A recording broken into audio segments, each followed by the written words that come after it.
Now, for those of you fair use aficionados out there, you might be saying, this really rings a lot of bells. This sounds quite a bit like fair use. And you're right. In many ways, it does.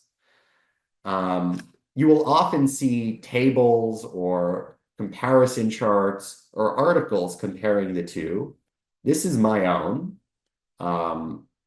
If we just run through it very quickly, we have the Canadian flag here, the maple leaf, and stars and stripes over here. So left column, right-hand column. Now, both countries have this concept of an acceptable purpose. Interestingly, in Canada, the acceptable purpose is a closed list. You have to fall within one of a number of specific enumerated purposes. Under US law, the list is non-exhaustive. Now, remember when we underlined the words in Section 29 of the Copyright Act that said, for the purposes of? That suggests a closed list. Whereas in Section 107 of the US Copyright Act, we have language saying purposes such as connoting an open or non-exhaustive list. There's a great quote from Ariel Katz in an article called Debunking the Fair Use versus Fair Dealing Myth. Have we had fair use all along? That states, according to conventional wisdom, a fundamental difference exists between the American fair use doctrine and the Canadian or Commonwealth fair dealing doctrine. American fair use can apply potentially to any purpose.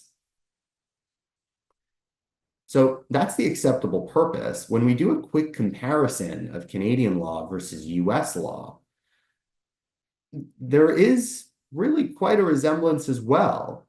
Now, Canadian law will look at the purpose of the dealing. So will the US. The character of the dealing as well kind of overlaps here. The nature of the work is looked at under both jurisdiction laws. So is the amount of the dealing.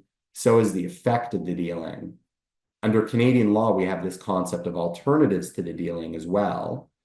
And an interesting difference, which has been rattling through the US courts, is that in Canada, there is no concept of transformativeness.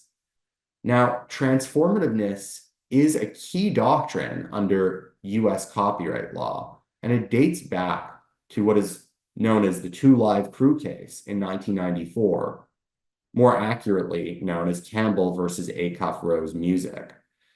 Now, this concept of transformativeness, it's beyond the scope of our presentation, but the idea of transformativeness is that to determine whether something constitutes fair use under US copyright law, you have to determine whether the person using that work, whether the alleged infringer used the work in some way that was transformative, different from the way that the original author intended. So US law has this concept, and that's been affirmed in the Andy Warhol case, which was rendered by the Supreme Court recently. Transformativeness is completely foreign to Canadian law. So we don't have that.